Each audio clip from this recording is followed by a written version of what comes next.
जी कहते नारद, उसके बाद मैंने शब्द तंत्र मात्राएं आदि सूक्ष्म भूतों को स्वयं ही पंजीकृत करके अर्थात उन पांचों का परस्पर सम्मिश्रण करके उनमें स्थूल आकाश, वायु, अग्नि, जल और पृथ्वी की सृष्टि की। पर्वतों, समुद्रों और वृक्षों आदि को उत्पन्न किया। कला से लेकर युग पर्यंत जो काल विधान है उसकी रचना की। मुने, उत्पत्ति और विनाश वाले और बहुत से पदार्थों का मैंने निर्माण किया, परंतु इसमें मुझे संतोष नहीं हुआ। मैंने साम्य शिव का ध्यान करके मैंने धर्मपरायण पुरुषों की सृष्टि की।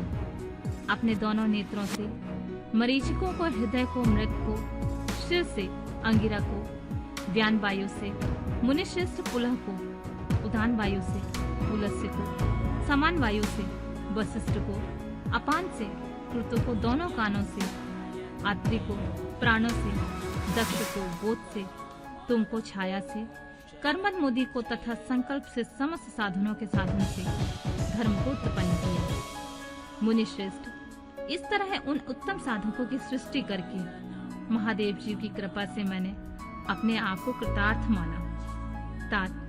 तत्पश्चात संकल्प से उत्पन्न हुए धर्म मेरी आज्ञा से मानव रूपी धारण करके साधक की प्रेरणा से साधन में लग गए। इसके बाद मैंने अपने विशिष्ट अंगों से देवता, असुर आदि के रूप में असंख्य पुत्रों की सृष्टि करके उन्हें भिन्न भिन्न शरीर प्रदान किए। मुने, तदंतर अंतर्यामी भगवान शंकर की प्रेरणा से अपने शरीर को दो भागों में विभक्त करके मैं दो रूप वाला हो गया। नारद, आधे शरीर में स्त्री हो गया, आधे से पुरुष। उस पुरुष ने स्त्री के गर्भ से सर्व साधन समर्थ उत्तम जोड़ों को उत्पन्न किया। उस जोड़ों में जो पुरुष था वही स्वभावभू मनु के नाम से प्रसिद्ध हुआ। मनु उच्च कोटि के साधक हुए। जो स्त्री हुई वह सतरूपा कहलाई, वह योगिनी एवं तपस्विनी हुई। मनु ने वैवाहिक विधि से अत्यंत सुंदरी सतरूपा का पारिग्रहण किया और उससे वे मैथुन जाति सृष्टि उत्पन्न करने लगे।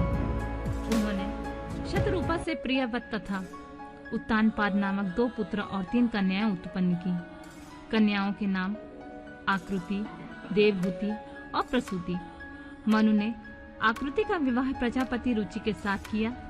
मंजली पुत्री देवहूति कर्मत को ब्याह दी और उत्तानपाद की सबसे छोटी बहन प्रसूति प्रजापति दक्ष को दे दी।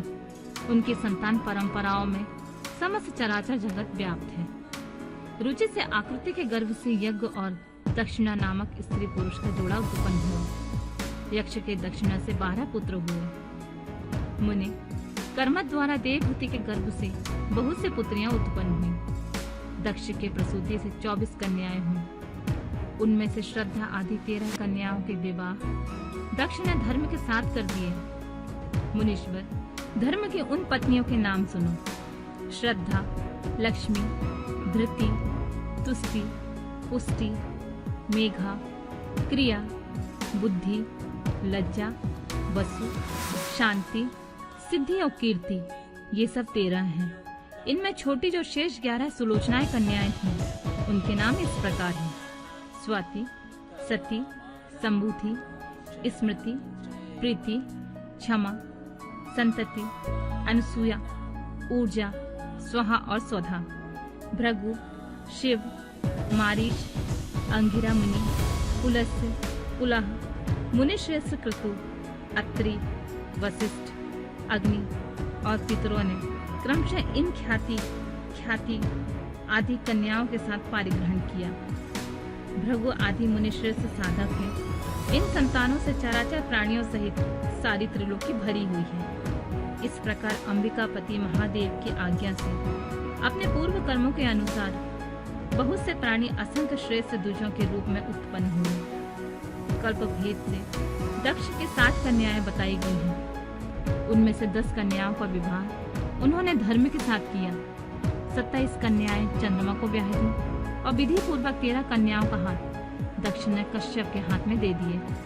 नारद, उन्होंने 4 कन्याएं श्रेष्ठ रूप वाले अरिष्टनेमि को ब्याह दी तथा भृगु, आंगिरा और कुशाग्र को 2-2 कन्याएं अर्पित की। उन स्त्रियों से उनके पतियों द्वारा बहुसंख्यक चराचर प्राणियों की उत्पत्ति हुई। मुनि श्रेष्ठ दक्ष ने महात्मा कश्यप को जिन 13 कन्याओं का विधि पूर्वक दान किया था, उनकी संतान से सारे त्रिलोक व्याप्त है।